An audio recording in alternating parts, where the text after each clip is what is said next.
Explain like I'm 5. Why, in the advent of militarized drones, are tanks still in use? Because drones don't capture places.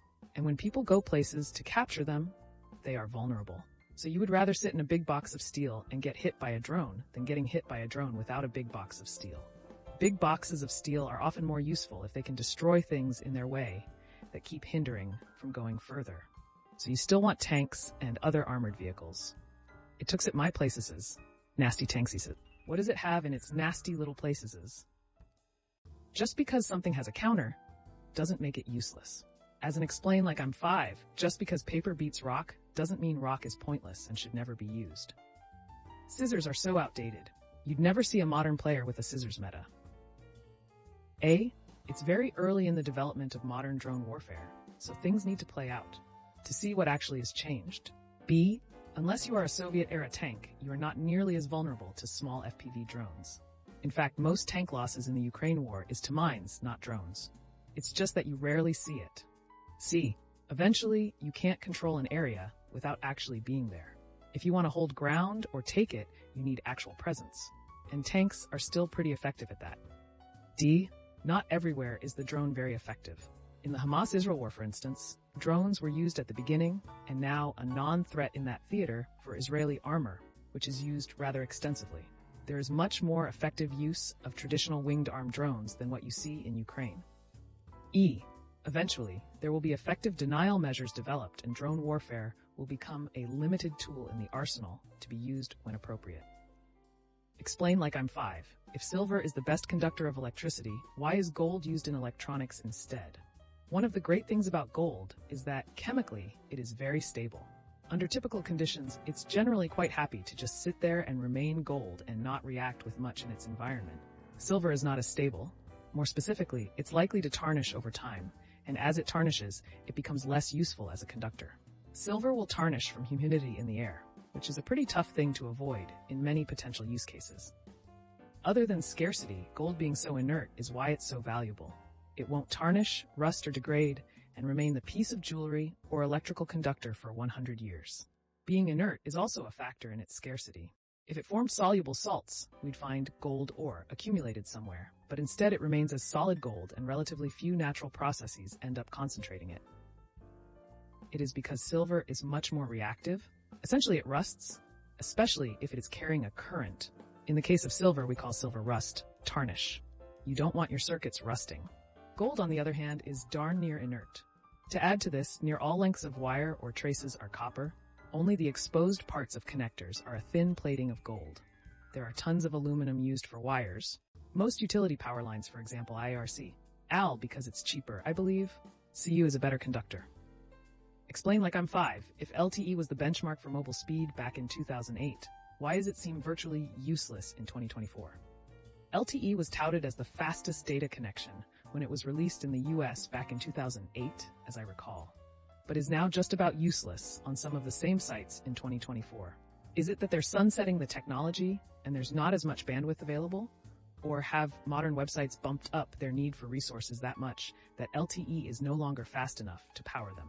It seems like a simple Google search on LTE is just about unusable. Even Craigslist, which doesn't seem to have changed much in the past 20 years, barely loads.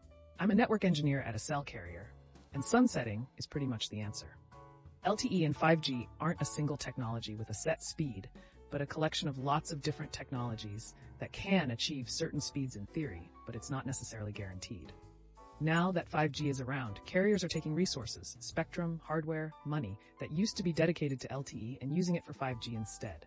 Doesn't 5G have severe shortcomings that makes it worse than LTE? 5G isn't a single technology.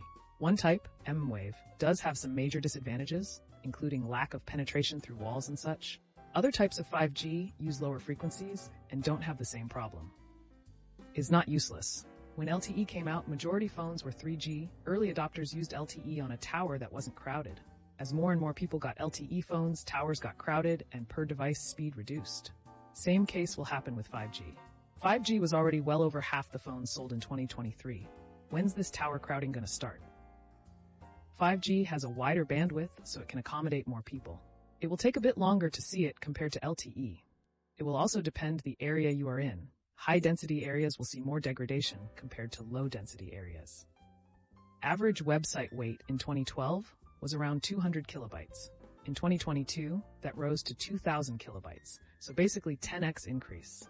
Now, if you as a company aim to have your page load in 2 seconds, but be fancy looking, you will take into consideration the average internet speed of your users.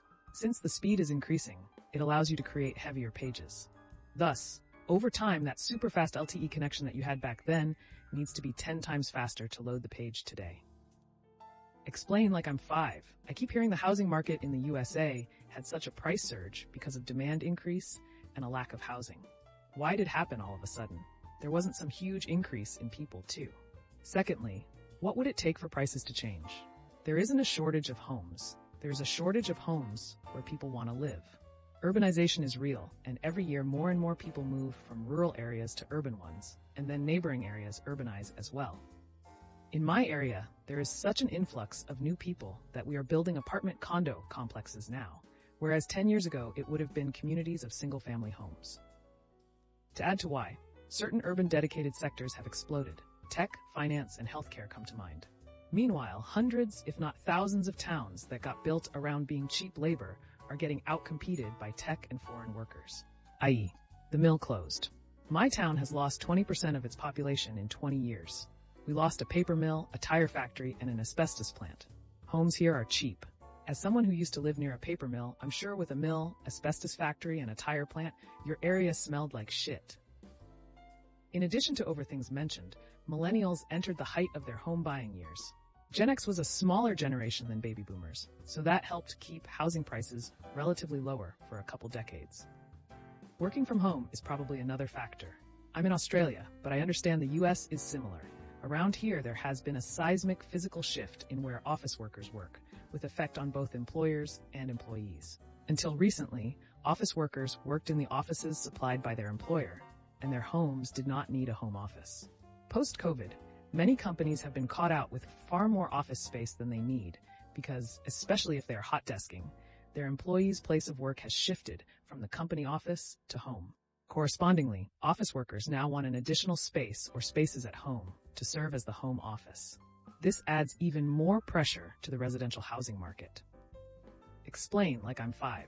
If we throw away, say, 1 teat of grass clippings every year, and grass is just the nutrients of the soil, some sunlight and water, why do we not need to add 1 teat of new soil to the lawn every year? Most of the mass of grass and other plants actually comes from carbon dioxide absorbed from the air.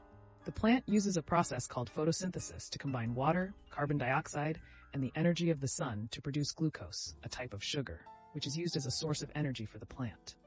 It also produces oxygen as a byproduct. It's super weird to realize that the majority of organic mass comes from air. Also, the primary way we lose weight is through air. Yup, as we burn energy glucose, we reverse that process and turn 1 glucose molecule, C6H12O6, plus 6 oxygen molecules, O2, into 6 carbon dioxide, CO, 6 water molecules, H2O, and energy. Then we exhale the CO2. I am now breathing manually on purpose because it's badass. For starter, there are a lot of nutrients in the soil acting as a buffer, but over time this buffer will get consumed if not replenished. Nutrients can come back to the soil from various sources, for example, animal droppings, leaves from trees, etc., that end up in the soil. These will be broken down and the nutrients in them will come back to the soil. Now, if you want to keep your lawn nice with a lot of grass, you should not throw away the clippings. Or if you do, you should fertilize the lawn. The natural process of regaining nutrients is far too slow to keep up if you throw away all the clippings each time you mow the lawn. Over time, this will result in the soil in your lawn becoming short on nutrients, and the grass can't grow very well. Moss, on the other hand, is better at growing in nutrient-poor soils than grass. So, if you keep throwing away the clippings and not fertilize, you will eventually have a lawn full of moss instead of grass. Edit: soils running out of nutrients are not true just for grass and lawns. Crops used to have to be rotated back in the day, or they would eventually fail. Not all crops need the same type of nutrients. So by rotating what crops were being grown, they could prevent the soil from running out of nutrients for the crops. Today we fertilize the farmland so heavily, so it's not needed. But if we stopped fertilizing, this would become a problem again. Well, that's another episode of Explain Like I'm 5 in the books. I really appreciate all of you who made it this far into the video. Of course, if you enjoyed this video, it would really help the channel out a lot if you gave the video a thumbs up, subscribe, or leave a comment down below. I hope that you enjoyed it, and I'll see you next time.